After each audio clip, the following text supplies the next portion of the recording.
नमस्कार। जन संज्ञान में आपका स्वागत है। मैं दिलबाग सिंह धनखड़। आज एक जो विधानसभा के उपचुनाव की जो रिजल्ट आए हैं, परिणाम आए हैं, उनकी काफ़ी चर्चा हो रही है। हर तरफ एक थोड़ा ऐसा एक शोरगुल सा आपको दिखाई देगा, जैसे कि आम आदमी पार्टी ने बहुत बड़ा तीर मार लिया है। अगर आज की काउंटिंग के हिसाब से देखें तो आम आदमी पार्टी बढ़त में है, लेकिन जैसे ही आप इसकी डिटेल में जाएंगे आपको लगेगा कि ऐसा कुछ भी नहीं है। वह किस तरह से 4 राज्यों में चुनाव हुए थे, 5 सीटों पर। 5 सीटों पर से 2 सीट पर आम आदमी पार्टी को आई है, जीती है, एक पर बीजेपी जीती है, एक पर कांग्रेस जीती है और एक पर टीएमसी जीती है। तो इस तरह से अगर आप काउंटिंग को देखेंगे तो ज़रूर आपको लगेगा कि भाई आम आदमी पार्टी ने जो कि बढ़त हासिल की है उसको 2 सीट मिली है, बाकी बड़ी बड़ी पार्टियों को एक एक सीट मिली है। लेकिन जैसे ही आप इसकी डिटेल में जाने की कोशिश करेंगे, पिछले चुनाव के नतीजे आप देखने की कोशिश करेंगे, तो आपको लगेगा कि इन चुनाव में कोई खास बदलाव नहीं हुआ है। बिल्कुल भी किसी तरह का आपको कोई बदलाव होता हुआ दिखाई नहीं देगा। जिस पार्टी के पास जो सीट थी उसी पार्टी ने उन सीटों को हासिल किया है। यानी कि वहाँ पर पार्टी ने अच्छा काम किया होगा, जो पहले वहाँ जीती थी। इस बार भी पार्टी ने अच्छा उसको वहाँ पर फोकस किया है, तो उन्होंने अपनी सीट को बरकरार रखा है। कोई बहुत बड़ा अचीवमेंट या बहुत बड़ा टारगेट उन्होंने प्राप्त नहीं किया है। अब हम थोड़ा सीटों को डिटेल में जाने की कोशिश करेंगे। तो सबसे पहले बात कर लेते हैं बंगाल की जो एक सीट है, वहाँ पर टीएमसी का जो कैंडिडेट है वही जीता है। पहले भी ये सीट जो है कालीगंज की सीट टीएमसी के पास थी। वहाँ के जो उनके सिटिंग विधायक थे उनकी मृत्यु हो गई थी, फिर उनकी बेटी को टिकट दिया गया था, तो वहाँ से उनकी बेटी ही दोबारा जीती है। बाकी इसमें कोई खास बदलाव नहीं हुआ है।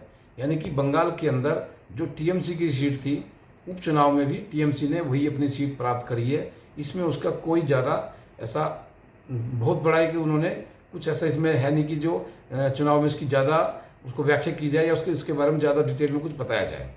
लेकिन मीडिया है, सोशल मीडिया है, उसमें तो हर तरह की बातें उठती हैं और सब तरह की बातें उठती भी रहती हैं। तो इस तरह देखें तो बंगाल के अंदर जो स्थिति पहले थी वो स्थिति बिल्कुल वैसी की वैसी रही है, उसमें कोई बदलाव नहीं हुआ है। हाँ, केरल की जो एक सीट थी, केरल की सीट में जो चुनाव हुआ है, वहाँ पर जो नीलाम्बुर की जो सीट है केरल की, वहाँ पर पहले यूडीएफ का कैंडिडेट था, जो वहाँ की सरकार है उसका कैंडिडेट था, लेकिन वहाँ से कांग्रेस ने सीट इस बार जीती है।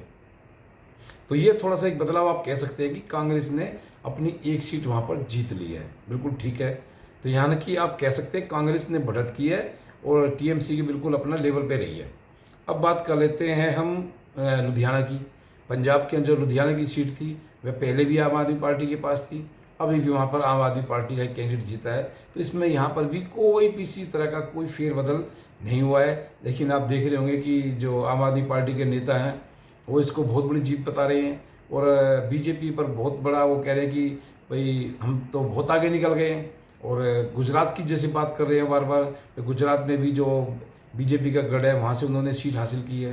लेकिन इस तरह से आप देखेंगे कि जो गुजरात की भी जो सीट थी, कड़ी सीट, वहाँ पर पहले भी जो अपना बीजेपी का कैंडिडेट था, बीजेपी के पास वो सीट थी, दोबारा से बीजेपी ने अपनी सीट वो एज इट इज़ बरकरार रखी है। साथ ही सीट थी वहाँ विसावदर की, वहाँ सीट पर पहले भी आम आदमी पार्टी का कैंडिडेट था और वहाँ पर भी दोबारा उनके जो गोपाल इटालिया जो अध्यक्ष पर हैं, प्रदेश अध्यक्ष हैं, वो जीते हैं वहाँ पर।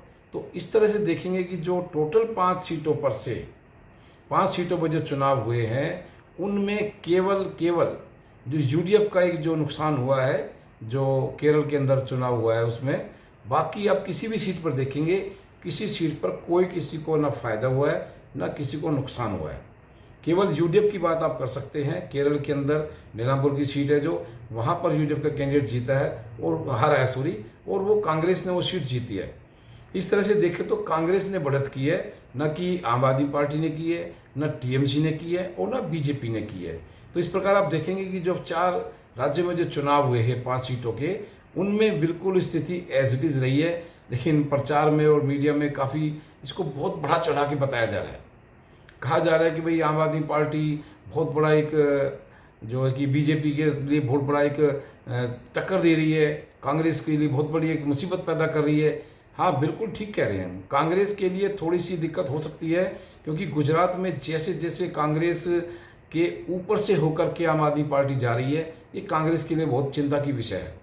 कांग्रेस को बहुत सोचना पड़ेगा कि वहाँ पर जो है कि पहले बीजेपी और कांग्रेस दो ही पार्टी होती थी, लेकिन वहाँ पर कांग्रेस का जो बिल्कुल वोट शेयर है, लगता है पूरा कांग्रेस का वोट शेयर आम आदमी पार्टी की तरफ शिफ्ट हो गया है। ये बहुत कांग्रेस के लिए चिंता की विषय है, क्योंकि कई स्टेटों में आपने देखा होगा, दिल्ली में भी आपने यही देखा था कि दिल्ली में भी जो कांग्रेस का वोट शेयर था वही सारा ज़्यादातर आम आदमी पार्टी के पास शिफ्ट हुआ था। और वहाँ पर देखा होगा कि आपने 2 बार 3 बार दिल्ली में आम आदमी पार्टी की सरकार बन गई थी। हालांकि इस बार जो कि थोड़ा सा कांग्रेस ने एक अच्छी मजबूती से दिल्ली में चुनाव लड़ा, उन्होंने थोड़ा सा अपना वोट वापस गेन किया, तो इससे दिल्ली में कांग्रेस ने थोड़ी ताकत दिखाई, तो आम आदमी पार्टी का सफाया हो गया और बीजेपी की दिल्ली में 27 साल बाद यहाँ सरकार बन गई। तो इस प्रकार आप देखेंगे जो ये उपचुनाव का जो नतीजा आया है, इस पर कोई खास बदलाव नहीं हुआ है, इसमें कोई भी चेंजिंग नहीं है कुछ ज़्यादा। किसी पार्टी को ना इसमें बढ़त है ना किसी पार्टी को इसमें नुकसान है। हाँ, लेकिन केवल थोड़ा सा यूडीएफ को आप कह सकते हैं कि उन्होंने एक सीट गंवाई है और कांग्रेस ने वो सीट हासिल की है। तो इस प्रकार जो उपचुनाव का जो रिजल्ट रहा है, मैं नहीं मानता कि इसमें किसी भी तरह से आप इसको 2027 का सेमीफाइनल कह सकते हैं या 2029 का सेमीफाइनल कह सकते हैं। ऐसा मुझे इसमें कुछ भी नज़र नहीं आता।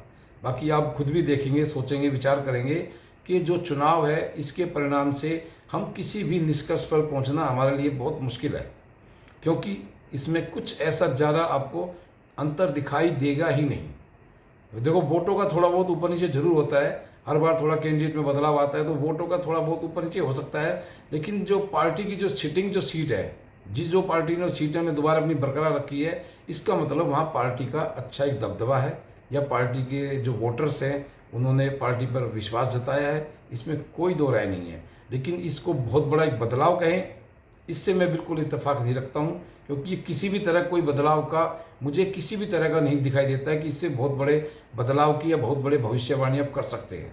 तो आप देखना यही है कि जो चुनाव में जो उपचुनाव में जो रिजल्ट आए हैं, इसमें खासकर जो बड़ी पार्टियाँ होती हैं, ये भी देखने में आया कि उपचुनाव में खासकर बड़ी पार्टियाँ हैं वो ज़्यादा मेहनत नहीं करती हैं, ज़्यादा रणनीति भी नहीं बनाती हैं, और ज़्यादा उस पर कोई ज़्यादा इतना फोकस भी नहीं करती हैं कि एक सीट का चुनाव है, इसको तो अपने कैंडिडेट है जो क्षेत्रीय दल है वो अपने किसी न किसी तरह से मैनेज करके निकाल लेंगे, या जैसे भी होंगे, वो ज़्यादा चिंता का विषय नहीं होता है।